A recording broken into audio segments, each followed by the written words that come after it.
British planes were used to fly in and strafe the Moneda Palace. British arms killed the revolution and killed the government of Chile. Neoliberalism essentially is a hustle. It's a hustle that pretends to be a philosophy. After the coup, Chile was a laboratory for that. The laboratory of the destruction of the welfare state in so many places around the world. Neoliberalism essentially is like that pillow that gets put on a person's face, on society's face. After a point, you can't breathe. Kissinger, the CIA, the US government, the British government, they knew what was going on. They knew the brutality. They knew the torture. I was brought in here, sat in a chair with people surrounding me. I was blindfolded. They had equipment to apply electricity. I don't know, I can't describe them. I never felt that type of pain again. You just cannot imagine that a human being can do that to another human being on purpose, consciously. They use beatings and they use hanging, but later on they use techniques of torture that the CIA had trained the military on. This woman not only was a torturer, but she also trained dogs to sexually attack women. 2 days after the coup, I was arrested and shot while being arrested. And I survived just miraculously because the bullet passed near my thorax, entered my left arm and exit to the left arm. I was shot without any provocation, and yet I was charged of attacking the military forces. And I was detained in the National Stadium for a month. People were being tortured there, and many people who were even less active than me were shot and killed. After they're being killed, they were put on a sack, taken by helicopter and thrown to the Pacific Ocean. Those names, hundreds and hundreds, thousands of names of young people, full of determination and hope of the kind of society they could create. Throughout my life, I have felt a huge responsibility of doing whatever I can to keep their memories alive and to make sure they're never forgotten.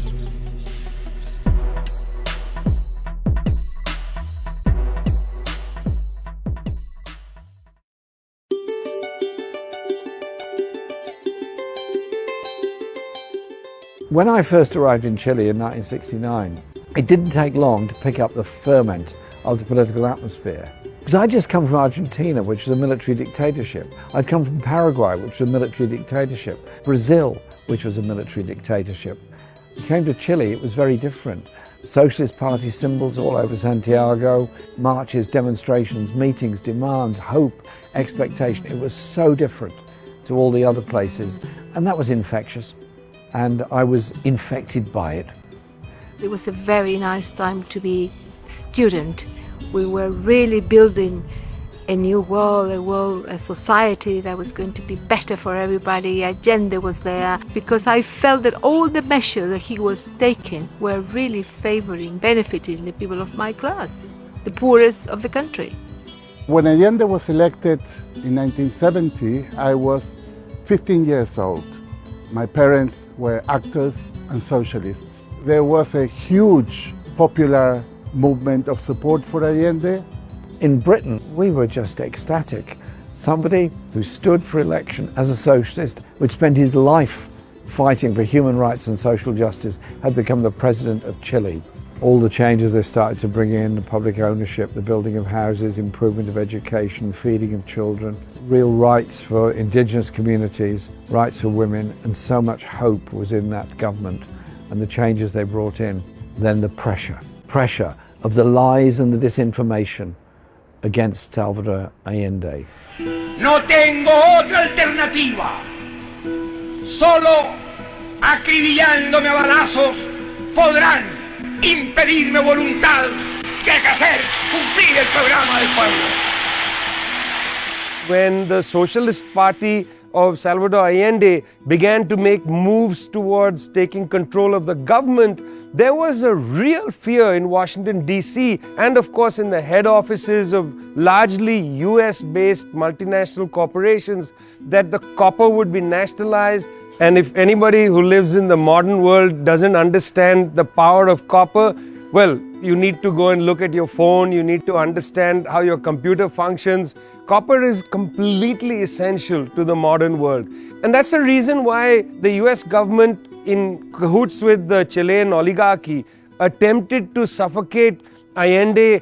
Before Allende even started government, the right wing, in conjunction with the military, staged the assassination of the commander-in-chief of the army, General René Schneider. The economic strangulation of Chile by big business, the promotion of the military by the international community, the work of Kissinger and the CIA, all undermining a legitimate democratically elected government.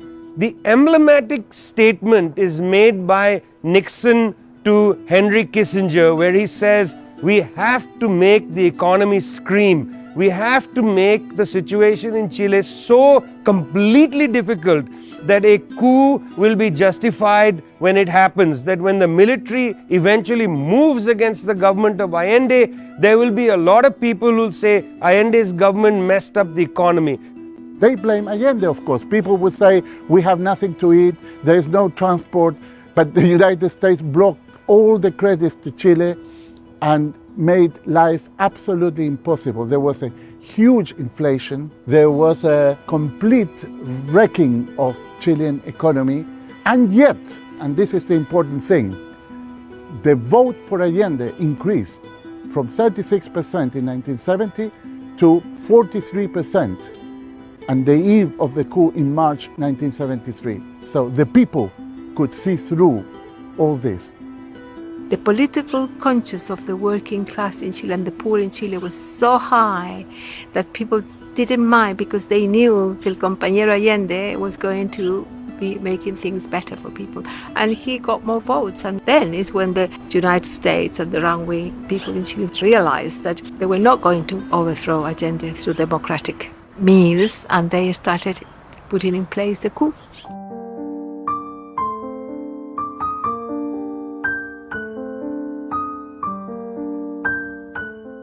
When the coup took place on September the 11th, 1973, a friend phoned me and told me what was going on. He worked at Reuters as a copy taker. And I was just shocked, saddened. We just went to the Chilean embassy and formed up a demonstration in support of the people of Chile. Our job was solidarity with the government and the people of Chile. It wasn't up to us to decide the tactics. Our job was solidarity with them. The day the coup happened, at around 10 a.m. in the morning, we were in the medical faculty and we heard one of the speeches of Salvador Allende confirming that the coup was underway and that he was not going to resign. Sigan ustedes sabiendo que mucho más temprano que tarde, de nuevo abrirán las grandes alamedas por donde pase el hombre libre para construir una sociedad mejor. ¡Viva Chile! ¡Viva el pueblo! ¡Vivan los trabajadores! British planes, Hawker Hunter jets, sold by Britain to Chile, were used to fly in and strafe the Moneda Palace. And Salvador Allende died in that palace. British arms killed the revolution and killed the government of Chile. 2 days after the coup, I was arrested and shot while being arrested, and I survived just miraculously because the bullet passed near my thorax, entered my left arm and exit through the left arm. I was shot without any provocation, and yet I was charged of attacking the military forces, and I was condemned to 400 and something days in prison and then taken to the National Stadium just behind me here. More than a year after the coup, I was detained on the 6th of December 1974, a day that certainly I will never forget. My family didn't know anything about me for a month, almost a month. This is called the tower. In my case, prisoners were brought here as soon as they came, and downstairs they had equipment to apply electricity. I was brought in here, sat on a chair with people surrounding me. I was blindfolded. I don't know, I can't describe them. I never felt that type of pain again. Just cannot imagine that a human being can do that, not a human being on purpose, consciously. I was detained in the National Stadium for a month. People were being tortured there and some of them being killed. And it was a horrible thing. I mean, I saw the son of the Secretary General of the Communist Party, who after a session of torture was paraded through the middle of the football pitch just to tell us what would happen to us if we did not collaborate with what they wanted from us. Then I was transferred to another place. The Venda Sexy was a place, it was also called the discotheque because it was characterized for the application not only of torture, but of torture that was of sexual nature to women and few men. That's where I was transferred, and I was there for over 2 weeks. I just didn't think it was real what I was going through. I was thinking that it was something, a bad dream, that I was going to wake up at any moment, that it couldn't be true what I was seeing. At that time, they used beatings and they used hanging, but later on, they used techniques of torture that the CIA had trained the military on. These are techniques that were developed, many of them by the French in Algeria. They trained the Americans to apply in Vietnam. There's a famous CIA torture manual called Kubark, and these techniques were used in Chile. This woman not only was a torturer, but she also trained dogs to sexually attack women. And it's all true. That happened in La Venda Sexy, and hence the name. Those dogs were specially trained to do that. Finally, many of these people, it was learned later, after they're being killed, they were put on a sack, taken by helicopter and thrown to the Pacific Ocean with pieces of railway so that they would sink to the bottom of the sea. I consider myself very lucky to have survived. Many people who were even less active than me were shot and killed. Anyone who expressed support for Allende could be killed.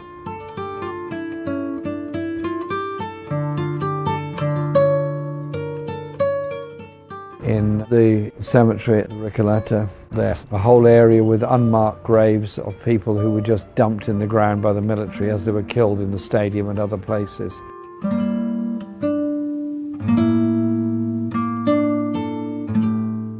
I'm standing alongside the grave of Victor Hara. Victor Hara was an inspiration to a whole generation of people in Chile. He sung for the miners, he sung for the students, he sung for the women, he sung for the poor people of Chile. When the military coup came, he was very quickly arrested by the military. They smashed his hands so he couldn't play his guitar anymore, and then they shot him dead. He was killed because he sung for the revolution and he sung for the people. Saw the huge memorial to Salvador Allende and his family, and then just saw those names, hundreds and hundreds, thousands of names of young people full of determination and hope of the kind of society they could create. To think that they deprived all these young people and all these people of the opportunity to fulfill their lives, to be able to be mothers, fathers, grandmothers, grandparents, and for the only reason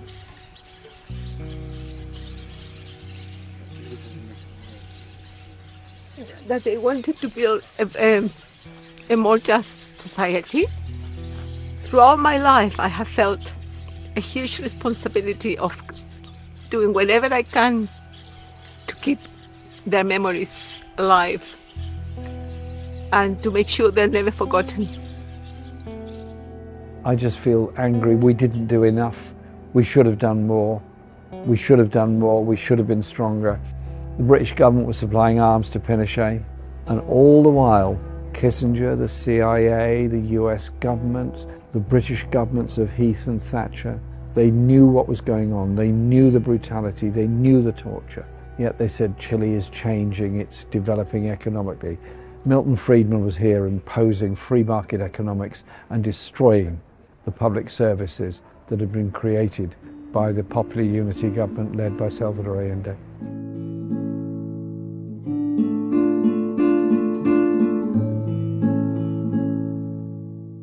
In my opinion, the term neoliberalism is really quite exaggerated in its importance, okay? Neoliberalism essentially is a hustle. It's a hustle that pretends to be a philosophy. Chile was a laboratory for that because after the coup, these so-called Chicago boys essentially brought these quote-unquote ideas. They said, let's take areas of human activity that were quite well managed by the state or by local entities and let's sell them into the private sector and then price people out from being able to enjoy them. This was the laboratory of the destruction of the welfare state in so many places around the world. Later put into operation by Ronald Reagan in the USA in 1980, Margaret Thatcher in Britain from 79 onwards. There was an economic crisis in 1983, so bad that the people started spontaneous protest in the poor neighborhoods of Santiago. People were not prepared to put up anymore with Pinochet. This was, by that time, 10 years of absolute terrorism on the population. But now, also, they were inflicting economic terrorism on the population, and people had enough. When you're sleeping in your bed and somebody comes and puts a pillow onto your face and shoves the pillow harder and harder and you have a hard time breathing, you're going to fight and push the pillow off. Neoliberalism essentially is like that pillow that gets put on a person's face, on society's face, and starts to take as much of your breath as possible. After a point, you can't breathe. You're totally suffocated and you push back. When Pinochet left power and there was a transition to democracy, a lot of people had high hopes that things will change and there would be a reversal, particularly of the neoliberal economic policies that produce extreme inequality in Chile's society. But that's not what happened. When the coup regime had to retreat, when the military had to return to the barracks, three things didn't take place. The first is there was absolutely no accountability for the crimes of the coup regime. Mr. Pinochet, the general who ran the coup regime, died a very happy man in his bed. Secondly, there was no new constitution written immediately. The coup constitution of 1980 lasts till now. The Constitutional Convention is writing a new constitution. That's amazing. That's 42 years later. That means that the government had to exist on that constitution written by an illegal coup regime. And the third thing that didn't happen was the government that came in the 1990s just continued this whole policy of privatization, commodifying areas of public life and so on. In other words, neoliberalism. Didn't change a thing. By 2005, we see a deepening of the Pinochet economic model, greater inequality, and privatization of every aspect of Chilean life. No wonder generations of school children took to the streets to protest the fact that public transportation was privatized and too expensive. No wonder there's discontent in the society over pensions, a major issue.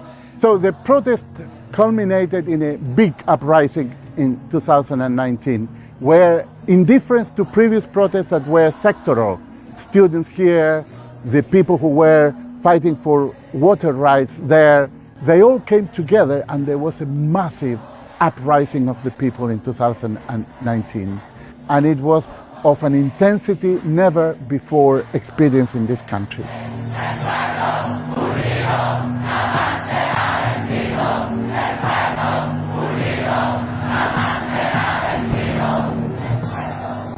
Para mí es como una olla a presión, ¿no? Que por años acumuló descontento y que el 18 de octubre finalmente decidió de alguna manera explotar ante la no respuesta de los gobiernos y particularmente también del Estado de Chile.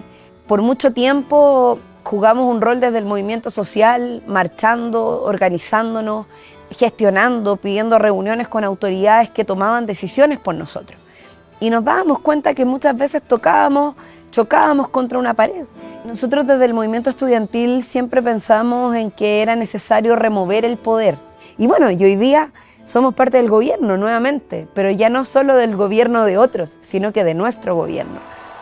35-year-old Gabriel Boric will become the new president of Chile. A leftist former student leader promising major investments in public spending, canceling student debt, and raising the taxes of the wealthy.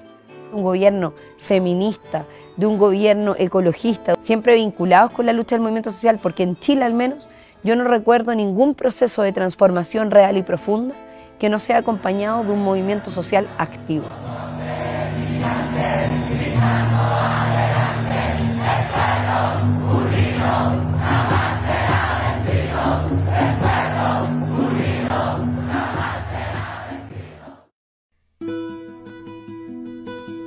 Chile is the most divided country in Latin America. It's not a poor country, but it's the most economically divided country in the whole continent. That is a challenge that faces Gabriel Boric and his new government.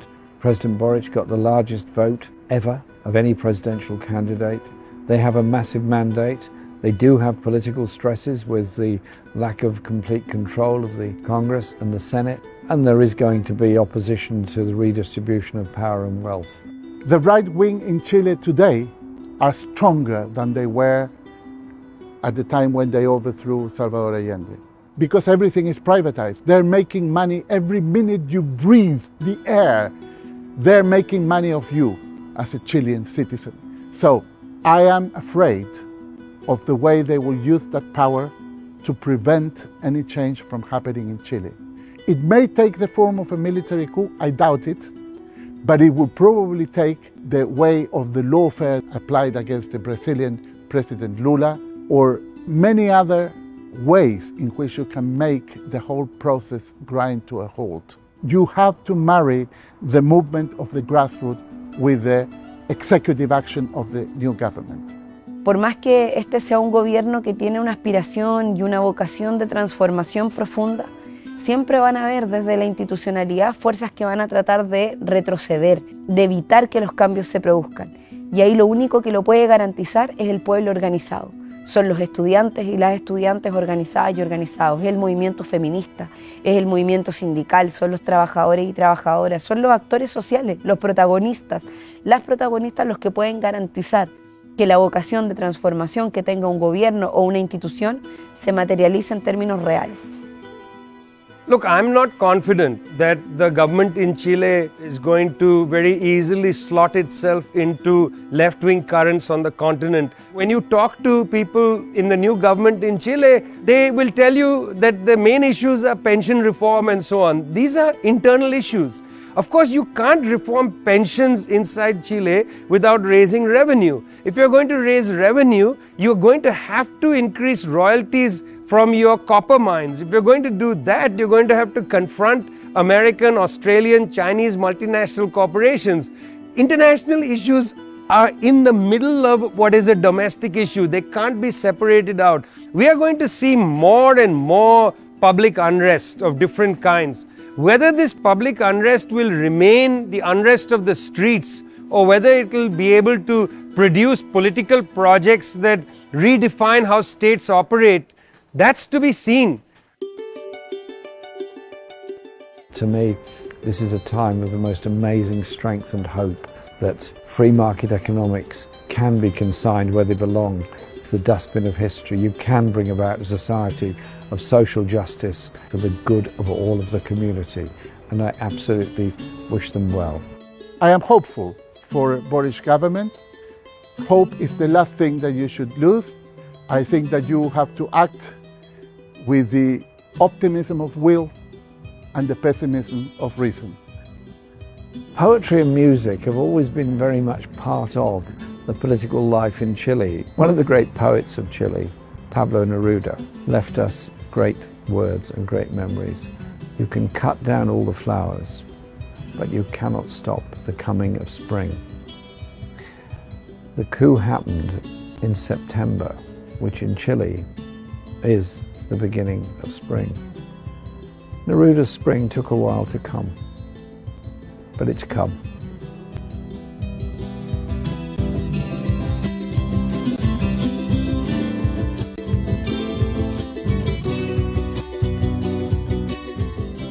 If you want to